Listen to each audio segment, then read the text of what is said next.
नमस्कार दोस्तों। आज का वीडियो उन पेरेंट्स के लिए है जिनके बच्चों की एज 5 साल से ज़्यादा है और आज भी वो बेड वेटिंग करते हैं, यानी कि सुबह जब उठते तो उनका बिस्तर गीला मिलता है, यानी कि वो बिस्तर पर पेशाब करते हैं। तो आज की वीडियो में हम उसके कारण को जानेंगे कि ऐसा क्यों होता है, बच्चे क्यों करते हैं, साथ ही उसके उपाय क्या है, ट्रीटमेंट क्या है, जिससे बच्चे की ये प्रॉब्लम 100% सॉल्व हो सकती है। तो वीडियो के अंत तक बने रहिए। नमस्कार, मैं चंद्र प्रकाश पाटीदार, न्यूरोथेरेपिस्ट और आपका वेलनेस कोच। तो अक्सर देखा होगा आपने कि बच्चा जब 5 साल से छोटा होता है उसका जो बेड वेटिंग है वो नेचुरल है, क्योंकि उस टाइम पे क्या हो रहा है, उसके ब्रेन का डेवलपमेंट होता है, नर्वस सिस्टम का डेवलपमेंट होता है और साथ ही उसका जो ब्लेडर पे जो कंट्रोल होता है थोड़ा सा कम होता है, जिसकी वजह से वो बेड वेटिंग हो जाता है या फिर वो दिन में भी पेशाब कर देता है। लेकिन जब बच्चा 5 साल से अधिक का हो जाता है और तब भी वो बेड वेटिंग कर रहा है, यदि उसका यूरिन कंट्रोल नहीं है, तो ये पेरेंट्स को जानना जरूरी है इसकी प्रॉब्लम क्या है। और सबसे बड़ी बात, पेरेंट्स को ध्यान ये रखना है कि कभी भी बच्चे को डांटना नहीं है, कभी बच्चे पे चिल्लाना नहीं है। और बहुत सारे पेरेंट्स क्या करते हैं, बच्चे को मारते भी। तो ये बहुत गलत है, क्योंकि ये बच्चे के हाथ में बिल्कुल भी नहीं है। ये बच्चा जानबूझकर बिल्कुल नहीं करता है, क्योंकि एक नेचुरल प्रोसेस है। क्योंकि जो ब्रेन से जो सिग्नल मिलने वाले हैं उसके ब्लैडर को कंट्रोल करने के लिए, वो कहीं ना कहीं वीक हो जाते हैं। तो इसके बहुत सारे कारण हैं कि किस वजह से होता है। क्योंकि हमारे पास ऐसे ऐसे बच्चे आए जिनकी एज 11 साल 14 साल तक एज के बच्चे आए, जो इस उम्र तक भी वो बेड वेटिंग करते थे, जिसकी वजह से क्या होता है, उनके पेरेंट्स को शर्मिंदगी होती थी, वो कहीं रिलेटिव्स में नहीं जा पाते थे जहाँ नाइट होल्ड करना हो, बच्चे को लेके नहीं जा पाते, साथ ही बच्चे को स्कूल के टूर पे नहीं भेज पाते थे, जिसकी वजह से बच्चे के अंदर डर, तनाव, स्ट्रेस, बच्चा शर्मिंदगी महसूस करने लगा, बच्चे का आत्मविश्वास कम हो गया, बच्चा सोशल नहीं हो पाता। ऐसी बहुत सारी कंप्लेंट बच्चों में देखने को मिली, बच्चा अकेलापन महसूस करने लगता। लेकिन जब उन्होंने न्यूरोथेरेपी का ट्रीटमेंट स्टार्ट किया तो 15 से 20 दिन में ये प्रॉब्लम उनके 100% सोल्व हो गई। आज 3-3 4-4 साल हो गए, जब उनके पेरेंट्स मिलते हैं तो बोलते हैं सर उसके बाद से अभी तक उसको कोई प्रॉब्लम नहीं है। तो इसके क्या क्या कारण होते हैं वो हम सबसे पहले चर्चा करेंगे। देखिए, इसमें सबसे पहला कारण है, कभी कभी क्या होता है, ब्लेडर छोटा होता है, यानी कि ब्लेडर जो होता है उसमें इलास्टिसिटी कम हो जाती है, या ब्लेडर छोटा होने की वजह से वो क्या होता है, जल्दी भर जाता है, जिसकी वजह से वो बच्चे का यूरिन हो जाता है। दूसरा कारण, यदि बच्चा गहरी नींद में होता है तो उसके ब्रेन उसके ब्लेडर तक संकेत नहीं दे पाते, गहरी नींद में होने की वजह से उसको बेड वेटिंग हो जाता है। तीसरा कारण है जेनेटिक कारण। जेनेटिक कारण होने की, जैसे पेरेंट्स को बचपन में ये प्रॉब्लम रही हो तो बच्चे के अंदर भी ये प्रॉब्लम आ सकती है। चौथा कारण है, बच्चे के अंदर स्ट्रेस है, तनाव है, स्कूल का टेंशन है, आप उसको ज़्यादा डांटते हैं, उसका टेंशन है, तो उसकी वजह से भी ये प्रॉब्लम आ सकती है।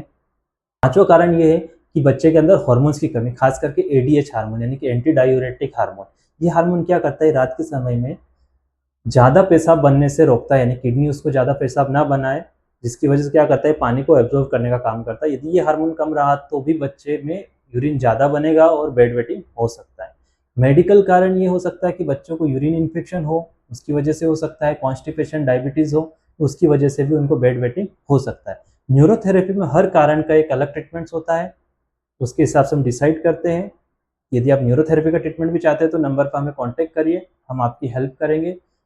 अब हम मैकेनिज्म की बात करें, फिजियोलॉजी मैकेनिज्म की, यूरिन होता कैसे है तो वो थोड़ा समझ लीजिए आप। देखिए, हमारे शरीर के अंदर दो किडनी होती है ना, एक राइट और एक लेफ्ट।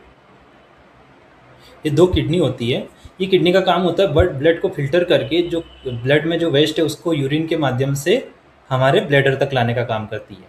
तो ये जो यूरेटर है, इसके माध्यम से हमारा यूरिन हमारे ब्लैडर में आता है, और जब ब्लैडर में यूरिन आने लगता है और जब ये ब्लैडर भरने लगता है तो यहाँ पर क्या होता है, ये संकेत जो मसल्स है हमारे ब्लैडर के, ये मसल्स क्या होते हैं, स्ट्रेच होना शुरू होते हैं। जब स्ट्रेच होते हैं, जैसे डेट्रोसल मसल्स हो गए, ये स्ट्रेच हो गए, तो ये सेंसरी नर्व के द्वारा हमारे स्पाइनल कॉर्ड, और स्पाइनल कॉर्ड से हमारे ब्रेन को मैसेज मिलता है कि हमारा ब्लैडर फुल हो चुका है। तो स्पाइनल कॉर्ड के द्वारा क्या होता है कि हमारा जो इंटरनल इंस्पिक्टर है, ये इंटरनल इंस्पिक्टर क्या हो जाता है, ओपन हो जाता है, जिससे जो ब्लैडर के ऊपर प्रेशर है ये थोड़ा कम हो जाता है, और हमें ब्रेन को पता चल जाता है कि हमारा ब्लैडर भर जाता है। जब हमारा उचित समय और उचित जगह जब मिल जाती है, प्रॉपर टॉयलेट वगैरह, तो ब्रेन क्या करता है, वापस से मैसेज करता है। तो जो हमारी सेक्रल नर्व यानी कि हमारे बटक्स के आसपास, हमारे कुल्ले के आसपास जो स्पाइनल कॉर्ड आती है नीचे, वहाँ से हमारी जो सेक्रल नर्व निकलती है, ये हमारे पूरे ब्लैडर को कंट्रोल करके रखती है। तो जब उचित जगह होती है तो ये ब्रेन से मैसेज आता है, और हमारा जो एक्सटर्नल इंस्पिक्टर है ये हमारा रिलीज हो जाता है। अब ये जो इंटरनल इंस्पिक्टर है ये इनवॉलंटरी होता है, यानी कि अनैच्छिक होता है, ये हमारे कंट्रोल में नहीं होता है। लेकिन जो एक्सटर्नल इंस्पिक्टर होता है ये हमारे कंट्रोल में होता है। जो नीचे वाला, तो ये जब चाहे हम इसको रिलीज कर सकते हैं। लेकिन कभी कभी क्या होता है बच्चों के अंदर, ये इंस्पेक्टर जो स्केलेटल मसल्स है ये वीक होते हैं, ये कंट्रोल में नहीं होते, या ब्रेन से जो ऑर्डर मिल रहा है उसको प्रॉपर तरीके से ले नहीं पाते, जिसकी वजह से क्या होता है जो एक पाथ है, ये यूरेथ्रा का जो पाथ है टोटल बंद नहीं हो पाता है और ये खुल जाता है। खुलने की वजह से बेड वेटिंग हो जाता है। तो न्यूरोथेरेपी में अलग अलग कंडीशन, अलग अलग कारणों से हम ट्रीटमेंट देते हैं, डिसाइड करते हैं। और 10 से 15 मिनट का ट्रीटमेंट भी, यदि आप चाहते हैं कि आप इसको ट्रीटमेंट को सीखना चाहते हैं तो 10 से 15 मिनट का ट्रीटमेंट है, वो हम आपको सिखा सकते हैं, या आप हमारे सेंटर पर भी कॉन्टेक्ट कर सकते हैं। इसके साथ ही मैं कुछ एक्सरसाइज बता रहा हूँ, 4 एक्सरसाइज है, यदि ये कर लिया तो 80 से 90% बच्चों के अंदर ये प्रॉब्लम सॉल्व हो सकती है। क्योंकि ज़्यादातर जो देखा हमने बच्चों को कि ब्लैडर कंट्रोल की वजह से, यानी ब्लैडर को कंट्रोल नहीं कर पाते, जिसकी वजह से उनको बेड वेटिंग हो जाता है। तो ये क्या एक्सरसाइज है वो जानते हैं हम। और यदि आपको न्यूरोथेरेपी ट्रीटमेंट भी चाहिए तो आप हमें नंबर पर कांटेक्ट कर सकते हैं, हम आपकी हेल्प करेंगे। सबसे पहले एक्सरसाइज है इसमें चेयर पोज, तो मैं करके बताता हूँ। तो बच्चों से करवाना है आपको। इसमें क्या करना है, दोनों हाथों को सामने सीधा रखना है।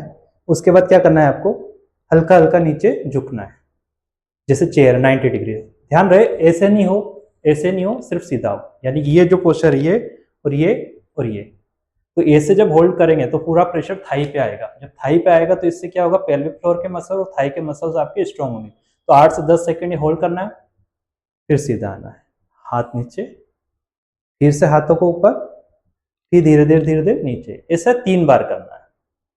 ठीक है। इसके बाद सेकंड एक्सरसाइज में क्या करना है आपको, सीधा लेटना है,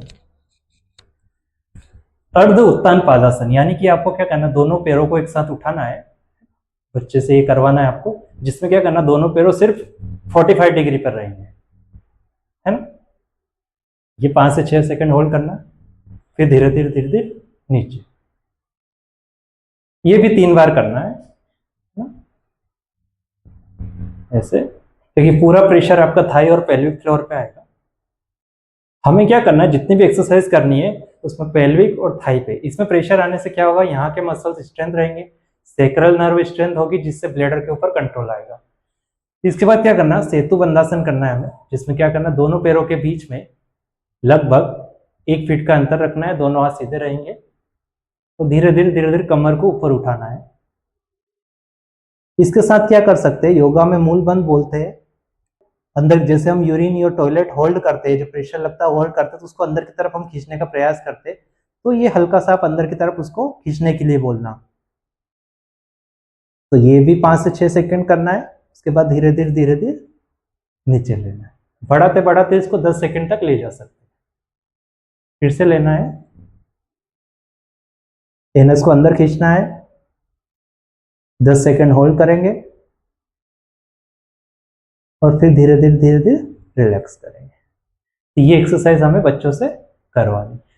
इसके साथ साथ एक लास्ट एक्सरसाइज है जिसको हम शलभासन बोलते हैं, उसको करना है। इसमें क्या करना है, उल्टा लेटना है, दोनों पैरों को सीधा रखना। तो दोनों पैरों को एक साथ क्या करेंगे, हम सीधा उठाएंगे कमर से, है ना। ध्यान रहे घुटने मुड़े नहीं, और इसको 8 से 10 सेकंड होल्ड करना है। उसके बाद धीरे धीरे फिर नीचे लाना। ये भी हमें 3 बार करना है। देखिए एक बार फिर से बता देता हूं। पूरा प्रेशर कमर, पेल्विक और थाई। तो इससे क्या होगा, 4 एक्सरसाइज से पेल्विक फ्लोर के मसल्स स्ट्रेंथ बढ़ेगी और धीरे धीरे बच्चों का बेड वेटिंग का प्रॉब्लम सॉल्व होता है। अब सावधानी क्या रखनी है आपको, सावधानी ये रखना है कि जब भी बच्चा सो रहा है तो सोने के कम से कम 2 घंटे पहले ही उसको पानी देना है, बीच में उसको पानी नहीं देना है। साथ ही जब बच्चा बेड पर जा रहा है तो बेड पे जाने से पहले उसको टॉयलेट, यूरिन वगैरह करा के ही उस बेड पे भेजे। सोने से पहले बच्चे के दिमाग में टेंशन, स्ट्रेस ना डाले। जब ये तरीका आप अपनाएंगे तो बच्चे में ये काफ़ी हद तक ठीक हो सकता है। और यदि वीडियो अच्छा लग रहा है आपको तो इसको शेयर जरूर करें, लाइक करें और चैनल को सब्सक्राइब जरूर कर लें, ताकि ऐसे ही वीडियो हम आपके लिए लाते रहें।